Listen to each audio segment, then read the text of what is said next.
The Lord series to this day is still the most spiciest, steamiest, and dark romances I have ever read. The Ritual was the very first dark romance I have also ever read. Can I tell you, I vow, you vow, we vow? That is basically saying this is our consent right here, and anything after that, it is free game.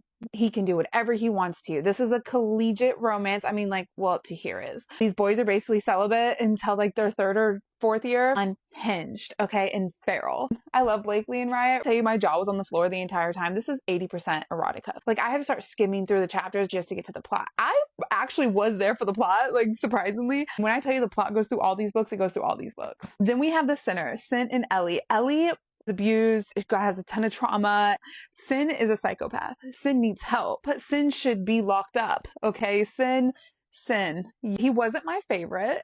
Maybe because he did one of my worst fears, and I was like, absolutely not. Absolutely not.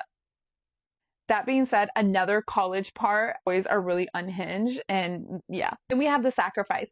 Tyson is basically the big brother to the first two. We're out of college at this point. He runs an underground club, but nonetheless, we have an arranged marriage here. He basically steals his bride. Yeah. Then we have a novella, and I normally don't do novellas, but Colton works for Tyson, so he's not part of the Lords, and you can read this separately. This is a step-sibling situation. They completely hate each other. When I tell you this is my favorite taboo romance of all time, this is my favorite. The amount of trauma and hatred through this book with these little bit of pages, yeah.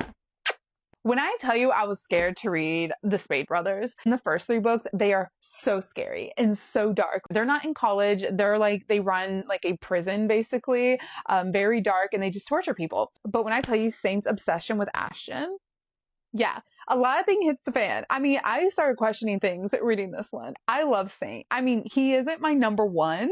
If I changed a couple things about Saint, he would be number one. But why change him when you can just have Hayden? Perfection. Hayden and Charlotte's story is definitely my favorite of all time. When I tell you the plot from the first book falls under the plot on this last book, guys, the lies, the betrayals, the turning points, the twists, everything in this book was perfection to me. And when I tell you the audiobook, Corbin Kings, yes, I need to re-listen. I'm hoping by next year, Chaotic will be coming out here soon. The third Spade Brother, and I am so excited. I did not think the Spade Brothers would have been my favorite, but here we are. They're my favorite. I would take these two over those first ones any day. They are full of spice. I will say like 80% of spice is in these babies. Let me know if you've read them. Let me know if you plan on reading them and your thoughts. I saw the plot. I had a good time. I mean, you can always skim over the spicy scenes a little bit like I did. These babies are unhinged.